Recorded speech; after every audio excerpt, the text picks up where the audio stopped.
Hello everyone. हम आज के लेक्चर में देखने वाले हैं एनएलपी क्या होती है, मतलब नेचुरल लैंग्वेज प्रोसेसिंग। तो natural language processing is a subset of artificial intelligence and computational linguistic that focuses on enabling machines to understand, interpret, generate, and respond to human language in a way that is both meaningful and useful. It bridges the gap between human languages and machine understanding. मतलब कि natural language processing एक AI की field है जो machines को human language समझने के लिए यूज किया जाता है, ह्यूमन लैंग्वेज इंटरप्रेट करने के लिए, समझने के लिए और प्रोसेस करने में मदद करती है natural language processing. Basically NLP का काम है कि मशीन को इंसानी भाषा के जितने भी तरीके होते हैं उनको समझना। फॉर एग्जाम्पल, अगर आपने कभी अलेक्सा, सिरी या गूगल असिस्टेंट यूज किया है तो ये सब एनएलपी के प्रैक्टिकल एप्लीकेशन है। नेक्स्ट है हमारा की टास्क इन एनएलपी। तो एनएलपी के कुछ इंपॉर्टेंट टास्क है। फर्स्ट है हमारा data analysis, understanding and analysing textual data.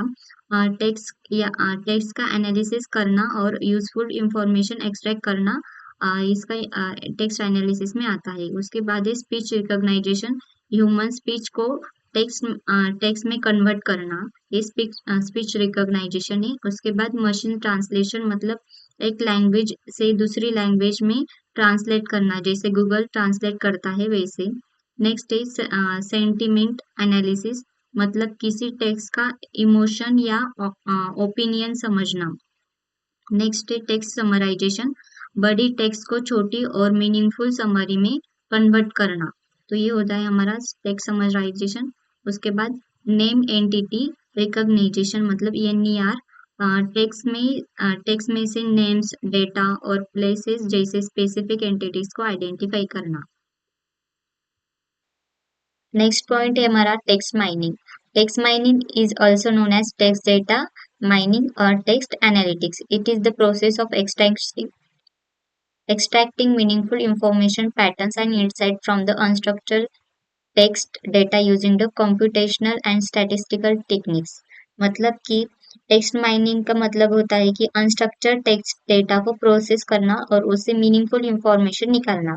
आप सबको पता है कि आज के टाइम में डेटा की मेजॉरिटी टेक्स्ट फॉर्म में होती है, जैसे social media post, customer reviews, emails और डॉक्यूमेंट्स। लेकिन ये डेटा रॉ और अनऑर्गेनाइज्ड होता है और उसका यूज डायरेक्टली नहीं हो सकता। यहीं पर टेक्स्ट माइनिंग का रोल आता है। तो टेक्स्ट माइनिंग कुछ कुछ प्रोसेसेस होते हैं, तो हम देखने हैं कि कंसेप्ट की स्टेप्स इन टेक्स्ट माइनिंग।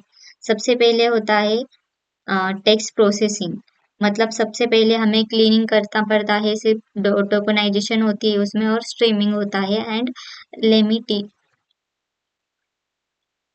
होता है। सबसे पहले हम टेक्स्ट को क्लीन करते हैं, पंक्चुएशन और स्टॉप वर्ड जैसे इज, द, एंड को रिमूव करते हैं। टोकनाइजेशन मतलब टोकनाइजेशन करना है जिसमें टेक्स्ट को छोटी यूनिट्स जैसे वर्ड्स में तोड़ दिया जाता है। और फिर स्ट्रीमिंग और लेमिटेशन लेमिटेजेशन से वर्ड्स को उनके रूट फॉर्म्स में कन्वर्ट करते हैं, जैसे रनिंग को रन में कन्वर्ट करना। ठीक है। उसके बाद है फीचर एक्सट्रैक्शन, मतलब कि रॉ टेक्स्ट को नंबर्स में कन्वर्ट करना जरूरी होता है क्योंकि मशीन नंबर को समझती है। ठीक है, तो रॉ टेक्स्ट को नहीं समझती, इसलिए हम क्या करते हैं, यहाँ पर रॉ टेक्स्ट को यहाँ पर कन्वर्ट करते हैं नंबर्स में। तो ये होता है हमारा फीचर एक्सट्रैक्शन। फीचर एक्सट्रैक्शन एक कॉमन मेथड है, टीएफ आईडीएफ, उसका full form term frequency inverse document frequency होता है।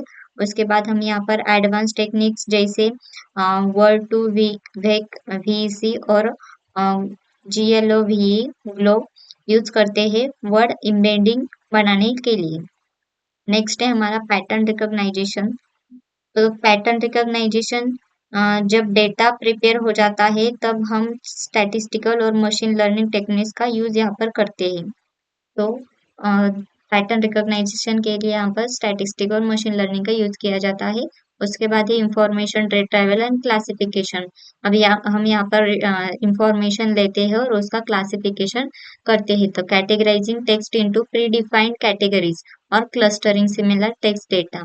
देन आता है हमारा सेंटिमेंट एनालिसिस, मतलब डिटरमाइनिंग द इमोशनल टोन और opinion express in the text, मतलब जो भी हमारा इमोशनल टोन और ओपिनियन ही एक्सप्रेस हमारे टेक्स्ट में, वही वर्ड्स निकालने, हम कुछ स्पेसिफिक वर्ड्स यहाँ पर निकाल सकते हैं। नेक्स्ट आता है हमारा नेम्ड एंटिटी रिकॉग्निशन, एनईआर, मतलब identifying specific entities in the text such as names of people, places, dates और ब्रांड्स। तो यहाँ पर जो सेंटिमेंट एनालिसिस करते हैं, जैसे पॉजिटिव, नेगेटिव, ये न्यूरल ओपिनियन फाइंड करते हैं। उसके बाद जो क्लस्टरिंग यहाँ पर दिखाई दे रही है, ठीक है, क्लस्टरिंग मतलब क्या होता है कि जिसमें सिमिलर टेक्स्ट को एक ग्रुप में करते हैं। और नेम्ड एंटिटी का मतलब होता है कि इसे टेक्स्ट में नेम्स, डेट्स और लोकेशंस आइडेंटिफाई करना। उसके बाद है हमारा एप्लीकेशन ऑफ टेक्स्ट माइनिंग। तो कुछ टेक्स्ट माइनिंग के कुछ एप्लीकेशन होते हैं, वो कहाँ पर यूज किया जाता है, तो कस्टमर फीडबैक एनालिसिस में यूज किया जाता है। रिव्यूज और सर्वे से पता लगाना है कि कस्टमर्स क्या feel कर रहे हैं। उसके बाद सोशल मीडिया एनालिसिस भी कर सकते हैं, जैसे कि ट्विटर और इंस्टाग्राम जैसे प्लेटफॉर्म पर ट्रेंड्स और सेंटिमेंट्स मॉनिटर करना।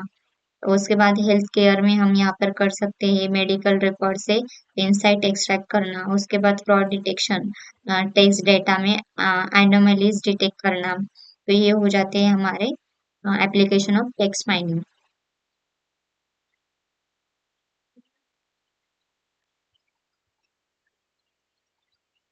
नेक्स्ट है हमारा need for text mining at NLP. अब सवाल उठता है कि टेक्स्ट माइनिंग और एनएलपी की जरूरत क्यों है। आज के टाइम में हमारे पास 80% डेटा अनस्ट्रक्चर है, जैसे ईमेल्स, रिव्यू और आर्टिकल्स। अनस्ट्रक्चर्ड डेटा को समझना और उससे यूजफुल इंफॉर्मेशन एक्सट्रैक्ट करना मैन्युअली इम्पॉसिबल है। यहाँ एनएलपी और टेक्स्ट माइनिंग की जरूरत पड़ती है।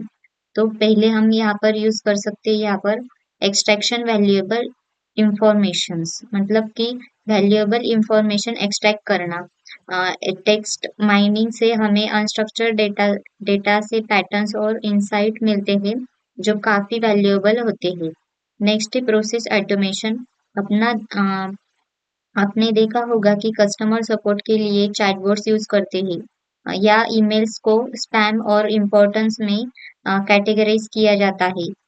ये सब एनएलपी की वजह से पॉसिबल है। नेक्स्ट है communication enhancement, communication enhancing communication. तो एनएलपी लैंग्वेज बैरियर्स को तोड़ता है, जैसे गूगल ट्रांसलेट से आप किसी भी लैंग्वेज में ट्रांसलेशन कर सकते हो। ये स्पेशल एक्सेसिबिलिटी के लिए हेल्पफुल है, जैसे हियरिंग इम्पेयर्ड लॉग के लिए ट्रांसक्रिप्शन सर्विसेज। नेक्स्ट है डिसीजन मेकिंग। बिजनेसेस एनएलपी का यूज करते हैं कस्टमर फीडबैक एनालाइज करना और मार्केट ट्रेंड समझने के लिए। यहाँ पर बिजनेस में इसका यूज हो जाता है। तो प्रिडिक्टिव मॉडलिंग के लिए भी टेक्स्ट माइनिंग काफी हेल्पफुल होती है। नेक्स्ट है हमारा लास्ट लार्ज डेटा हैंडलिंग, मतलब कि बहुत बड़ा डेटा जो मैन्युअली एनालाइज करना मुश्किल हो, उसे एनएलपी और टेक्स्ट माइनिंग इफिशिएंटली प्रोसेस करता है। तो ये थे हमारे कुछ टेक्स्ट माइनिंग और एनएलपी के कंसेप्ट्स।